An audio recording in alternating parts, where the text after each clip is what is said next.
কেমন আছো? হ্যাঁ জান, ভালো আছি। কোথায় আছো এখন? আমি তো কলেজে ক্লাস করতেছি।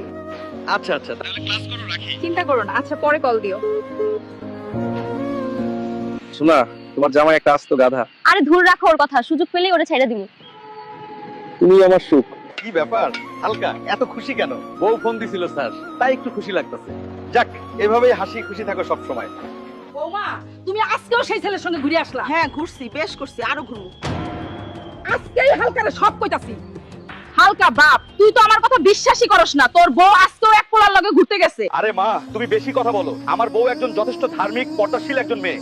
ও কোনোদিনও এগুলি করবে না। আরে রাখ তোর পর্দাশীল, একদিন পস্তাবি।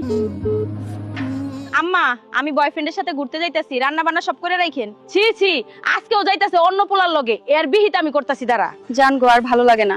কালকে সকালেই টাকা পয়সা যা আছে সব নিয়ে তোমার কাছে চলে আসবো। তাহলে আমি সকালে অপেক্ষা করবো।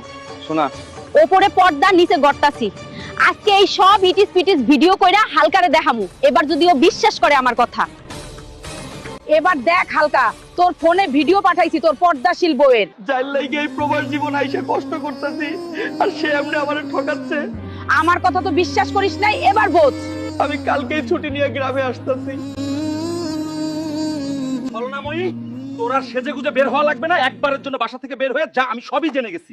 এ কি, তুমি কখন এলে? এমন বইয়ের দরকার নাই।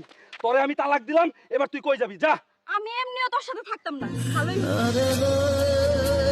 জান কই তুমি? ও আমাকে তালাক দিয়ে দিছে, তুমি জলদি আসো। সরি, আমি তোমার মতো তালাক দেওয়া মেয়েকে বিয়ে করতে পারবো না। তাহলে আমি যে টাকাগুলি তোমাকে দিলাম ওগুলি কই? ওই টাকা দিয়ে আমি লন্ডন চলে এসেছি, তুই আর ফোন দিবি না। হাদিসে আছে বেশিরভাগ মেয়ে জাহান্নামে যাওয়ার অন্যতম কারণ হচ্ছে তারা স্বামীর সাথে কুফরি করে।